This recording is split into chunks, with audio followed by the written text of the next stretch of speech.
Well, hi there, and welcome to Home Wizards. I'm Cindy Dole. Hey, I'm Eric Stroman. And we love to improve your home and improve your life, and that means, darn it, getting rid of weeds. I don't like them. They're pesky. They're nasty, and they're like bullies, is what they are. Yeah, and obviously it's a little more seasonal in some areas than others. But I'll tell you, when the grass starts coming in the springtime, so do the dandelions, and thank goodness they're edible, and you can make some a wine potion to justify why I have all these things on my lawn. I'm making wine, I yell to my neighbors. It's a decorative thing. That's exactly let's right. talk about weed control. There's all different ways to do this, whether you are using chemicals. Yeah. You can do this in a select way, or if you completely want to go organic, there are other methods, including, of all things, taking a hot kettle of boiling water. Yes. And basically, not good if you have a farm. No, that would take lot of water, a lot of boiling. a lot of tea. Yeah. But so let's kind of go through the fundamentals of weeds first of all, and then help everybody come up with some solutions, because we've gotten some emails and requests on Facebook. People are really tormented by weeds. Sure, and I'll tell you the most important element to the whole weed conversation, I think, is the healthy soil. Mm-hmm. If the soil is not healthy, what's going to happen is that the weeds are going to start to show up in much more abundance than not, right?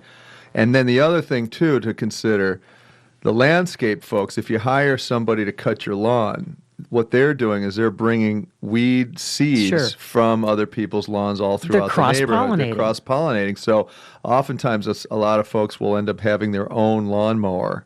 And instruct the person that's doing the maintenance on their home to use their lawnmower only, and then you can clean that off. It's like when you get your nails done, and these nail people want to use this little spongy thing that they used on somebody else. I'll bring my own spongy thing. You mean the lady with the athlete's foot? Sure, go ahead and dig out my cuticles. Yeah, I can't wait.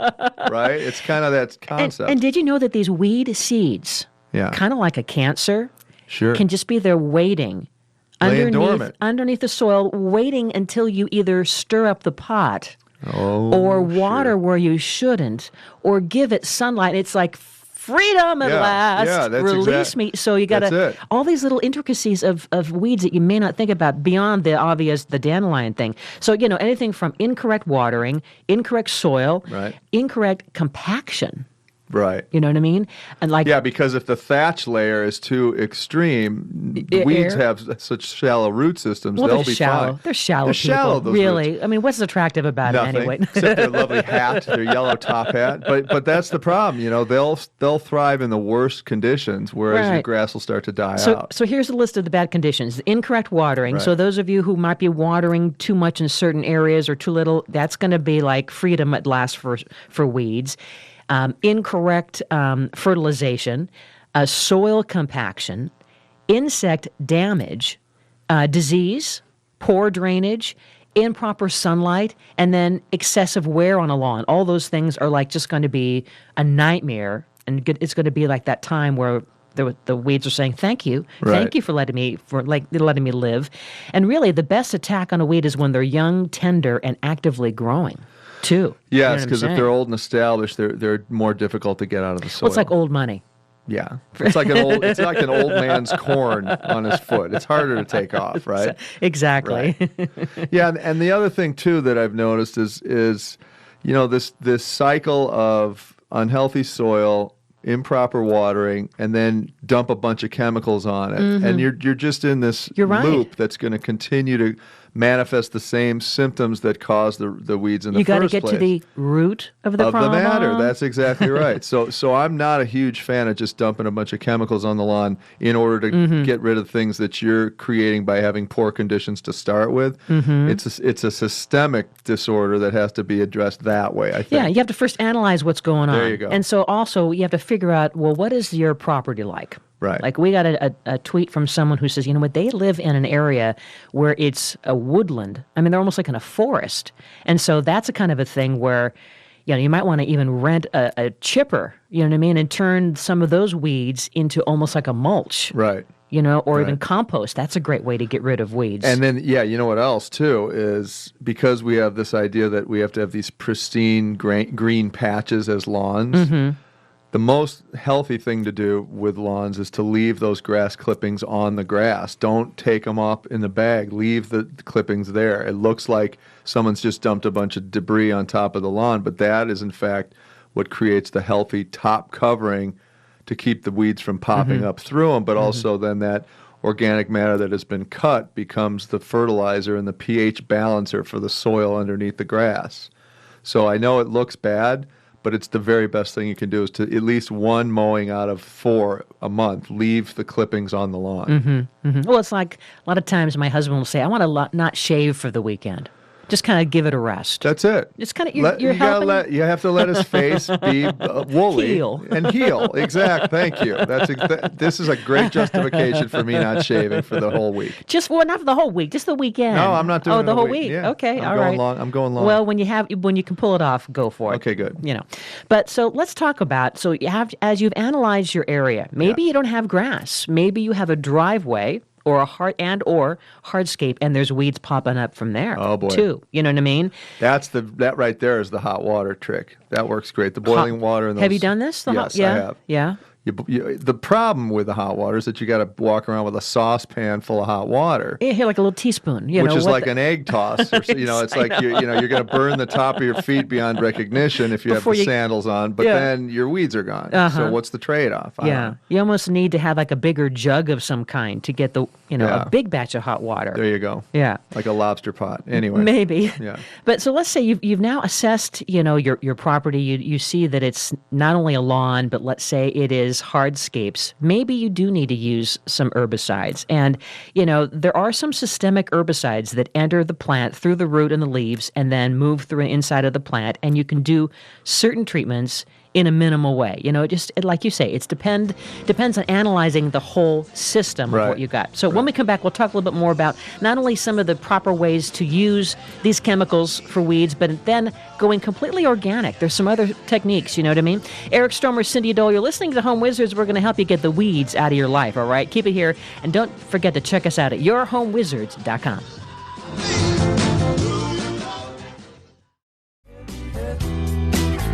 We're not fans of weeds. Nope. But the good news is that there are solutions, and we don't want you to feel like your whole experience gardening is associated with that negative feeling. Like I'll always remember my dad on his knees in the yard. He'd use a kitchen knife to get the darn weeds, and he had a little knee pad, and he would just go, section by section. Next. And I think he kind of liked it because maybe, it kind of gets out some aggression because, get that boss, get that weed out, But there are better solutions than just being on your hands and your knees. And, oh, by the way, Eric Stromer. That's me. Hi. Cindy Dole, this is Home Wizards. And we want you to feel great about your garden, not only how it looks, but how your experience there is not going to be just, weeds. You know what I mean? And we don't want you to have shame if you do have the dandelions or the broadleaf stuff. We don't have shame. You don't want you to have shame because here's what you do. If people drive by and they go, what the heck medicinal. are you doing? No, you say, I'm treating this organically. That's your excuse. You can buy months. You can just say, this is the way you do it naturally. It takes a little longer. Right? So that's your cop out if you want. That shuts them up real quick. Right away. Because, I don't want to criticize the organic. Because that's not PC to say that. That's it. Whoa, you mean you're being earth friendly. Thank you. And conserving water. See? That's why my house looks like the Munsters mansion back in the day, right? I love the spin. That's a great idea. Thank you very much. But let's just say, first of all, that you just were so fed up. You didn't want to be like my dad, Lucky Chucky, on his knees, spending your entire weekend dealing with weeds manually with a kitchen knife. I mean, granted, there are other great organic methods besides that. But let's say you want to use some chemicals because there are some safe chemicals out there. You can use selective herbicides, and the deal is when you look at the label, the problem is most people, they don't really, because it's confusing. Who wants to read those teeny tiny words? It's like the side effects of medicine. Well, I can't read them. But those commercials when you say that this is going to cause suicidal thoughts. It's gonna cause, you don't want to read all that diarrhea, stuff. Vomiting. Flatulence. Exactly. Anyway, but reading these labels can feel like that, but when you ask someone to help you or listening to Home Wizards, if you look for selective, that's cool. Ooh, that's good to know. What that means is it's only going to kill the bad plants. It's not going to get the good ones. It's like chemotherapy. It's not going to wipe everything out. It's a smart chemical. See, that's good to know. Yeah, as opposed to non-selective, which has no discretion. It's just going to kill anything in sight. Sure. So let's say if you had a hardscape and you had your driveway and you had these little guys coming up, you would want to get selective herbicides. Okay. Or maybe if you even had a lawn and let's say you were done with being smart and organic Sure. with your dandelions. Yeah, Say yeah. now you wanted to I want do to take it. something. I want to take it out. You want to now. take. You were feeling okay about a chemical. You would get a selective, and it would just focus on those guys and not hurt your lawn That's and not good. hurt the other one. So just again, selective versus non-selective. You can kind of plant that. Pardon the expression, in your brain. Sure. That's really important to know. Reading the labels, also marking your containers. A lot of times once you get these things, designate specific spray bottles and sprayers for herbicide use with a permanent marker and keep them separate than the containers for watering and other things. Right. That, again, is just little things like that people, because we get lazy, don't do. You know what I mean? Yeah. Avoid applying chemicals on windy days. And don't mow or prune for several days after you've applied these things. Oh, that's interesting because it'll just kind of unleash more of the stuff that'll start growing again. Exactly. Yes. And plus, it'll give the plants time to absorb the chemical, the bad plants, the bad weeds. You know what I mean? Right. So all that combined. So little things like that. And then when you are using these select chemicals, focus on the young, actively growing weeds and applying those herbicides to those younger plants. You're talking about the teenager weeds. Unfortunately, it's a troubled teenager. Yes, it is. So you want to. So those are just some ideas in terms of that. And then, too, consider if you've got young kids and pets that are spending a tremendous amount of time on the Yeah. lawn. This is not going to be the option. Right. If you've got a lot of herbicides going and your baby's crawling around in the lawn, No. bad idea. No. Right. Yeah. So, but if you are looking at the labels and getting the right kind that are select and focused, like this Durazone one, that it goes right in and it's not going to attack. It's going to go into the system. It's not going to stay on the surface. And Sure. anyway, And I like that Durazone because they've got that directional sprayer on it. Right, And as so you opposed can to get blasting. very specific in where you want to go. Yeah, I yeah. like that. Yeah. So, but let's say that you wanted some other advice.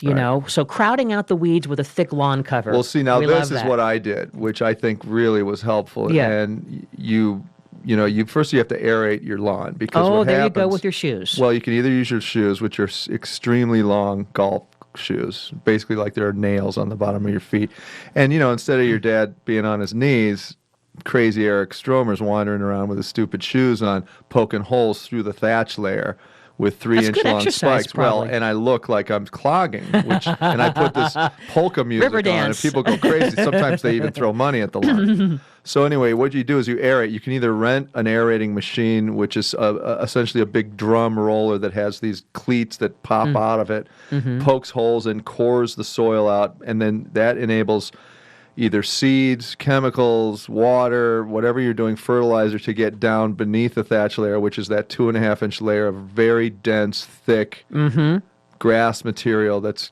keeping water and all your good stuff from penetrating, and air from getting in and aerating the whole system, right? So that's first and foremost. And you can rent those for $65-$70 a day. It's actually kind of fun. You're basically just pushing what seems like a big lawnmower around, and it's coring everything for you. And then after that, you can go ahead and put your seed in those holes, essentially by sprinkling it on the lawn, and then fertilizer on top of that. Then you water it like crazy, and then you get this really new, extensive, thick growth. At the same time aerating the soil so that now the lawn is healthy and vibrant, and it's crowding out all the potential weeds that are going to show up. And in speaking of crowding out, remember too that it's a good idea to put plants close enough together so there's no sunlight on the soil itself. Sure. You want it to get just to the plant, because now if there's a barrier, that's like the weed saying I'm free. That's right. And it's going to sneak out of there. There you So go. think of really creating like overlaps, and don't forget the mulch. Oh, Again, yeah. the mulch is going to give you that top dressing Sure. that not only looks pretty, but again it keeps the weeds from having the nourishment that it needs Right. to grow and take over your life. Exactly. Yeah. So weeds be gone. So that's the way to get the thicker lawn cover, right? And what about the landscape fabric? We like that idea too. You could Yeah, also, but again, this isn't going to be on grass. That's going to be more in Right. garden beds, Sure. obviously, because with the thing I'm describing with the coring and sure, that's the more of a aerating, lawn. that's going to be Yeah. a lawn But treatment. hey, but weeds are any kind of plant that you don't want where you don't want it. Sure. So let's say you have a bed of roses or hydrangeas Yeah. or whatever. And by the way, hello, L.A. Dreamin'. Yeah, man, Are you loving your hydrangea? So we were sent these amazing plants from Burpee Ball, right? The people that bring the seeds. It's the LA. What is it called? It's called LA Dreaming, and it's a brand new hydrangea plant. It hasn't bloomed yet, but you can tell by the leaves it's going to be amazing. And we have it on our Facebook page. This is the only hydrangea that has 3 colors in one plant. It basically is pink, purple, and blue. Coming out of one all bloom. in one. And it's going to be out into the public for you to buy, I think, next spring. Sure. But watch for it. We have some pictures already on Facebook of how it will look, but I can't wait for us to show how it looks. And in our garden. we had such a heat wave last week. I know. It was 110 degrees. I had to bring mine in, put it on the dining room table. Good. It's fine now. Good. It was really wilting. I know, it's gasping. So anyway, with something like, let's say you had a flowering bed, you might want to cover the ground with landscape fabric. Sure. And when it comes to landscape fabric, there are 2 grades. There's a really thin one that almost feels like paper towel. Don't bother with it. It'll tear. It'll just end up looking like a black blanket underneath your mulch. Get the thicker weed screen, and you can literally lay it out in garden beds and then cut with a scissor a circle to go over the existing plants. Or if you're starting a new bed, you can just lay your plants out on top of it and then trace around them and cut your circle there. Sink the plants into the earth, and then the rest of the area creates, like you said, a barrier so weeds cannot come up. And then you cover the entire thing with some kind of a top covering, either mulch or soil or whatever you want to do. Nice. But it works great, and it keeps those weeds at bay, and water can still saturate your plants, but stuff doesn't pop up again. And now you have more time to enjoy your garden. Yeah. And by the way, there are also some beneficial insects and even animals that can help you kill weeds, depending on where you live. Like geese can kill weeds. Oh, really? Yeah. They eat the weeds? Yeah. That's good to know. And, there's also some beneficial insects that they may not stay in your yard, but they will basically help with the process. So you might want to go to either your cooperative extension website or to your private nursery, and they can guide you with what would work, in the zone where you live. And we can't forget vinegar. Hello, vinegar. Oh, white vinegar. Vinegar is basically organic soaps and plant oil blends and even concentrated vinegar. Research has shown that while it's maybe not as effective as the chemicals, it does help a little bit. It won't kill the root systems or the larger weeds, but it might help with some of the smaller areas. And if you fill a Hudson sprayer with any of these solutions, that gives you a lot more control and force, so that you're not standing out there with a little spray bottle getting a thumb cramp. Right. I would try the Hudson sprayer. Good idea. Yeah. We'll put all this on the website, as always, at yourhomewizards.com, so watch for that soon. Coming up, we have more fun things to talk about to help you improve your home and improve your life. You're listening to Home Wizards.